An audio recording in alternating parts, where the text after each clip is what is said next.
And well, And welcome back. Certainly a warm, humid June night out there. We are still seeing a little bit of rain showing up in areas to the south. It's not a lot of wet weather, but we have had some isolated showers and storms. You can see down to the south here. We go into southern Clay County. A little bit of rain left over. That's going to continue tracking there to the east, but a lot of this is going to gradually fade away through tonight. Need to watch out, though, for some foggy weather, I think, early tomorrow morning. Not really seeing much rain to start the day. Looks like maybe some morning low clouds. All the deeper tropical moisture and most of those scattered storms have shifted to the south for the time being, and it looks like tomorrow most of that rain is going to be happening. It's mostly going to stay south of Interstate 59, even south of I-20 there for east to Alabama. But tomorrow morning, just need to watch out. Could be some patchy fog around early in the day, so notice how those visibilities start to drop off there about 5 to 7 o'clock.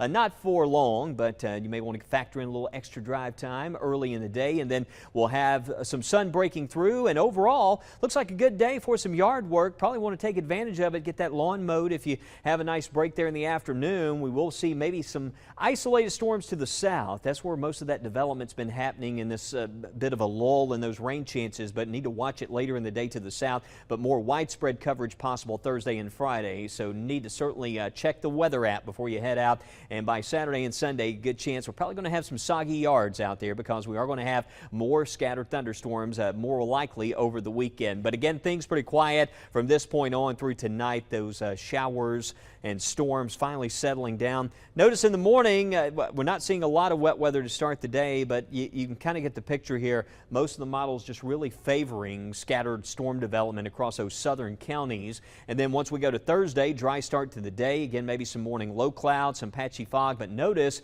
by lunchtime, you see this, some scattered development possible, and even to the north there. But it's not a lot of rain. It's more that classic summertime, what we call pulse thunderstorms. They kind of pop up in random areas. So we'll need to watch up there later on Thursday. Same for Friday as well. You can see the coverage as we look at rain coverage the next 6 days. Thursday, Friday, scattered storms. Saturday and Sunday, a good coverage as well. That's going to continue into the evening. It doesn't look like the kind of setup, a little bit different than last weekend. Last weekend we had these big clusters of storms that raced across the state. This is going to be a bit more sluggish. We'll have some development in the afternoon. May take a little while for these storms to settle down, but where they do develop, it's going to grow very hot, very humid later this week. I mean, we're talking about highs in the 80s, but the heat index is going to be topping 90 degrees for the first time, approaching 100 in many areas Friday, Saturday, and Sunday. So it really heats up, and as we go through Father's Day weekend, those scattered storms will be possible, and some of those may be severe, and it's going to cool things off once we get those developing. But look for more rain chances in the next week as we head towards that first official day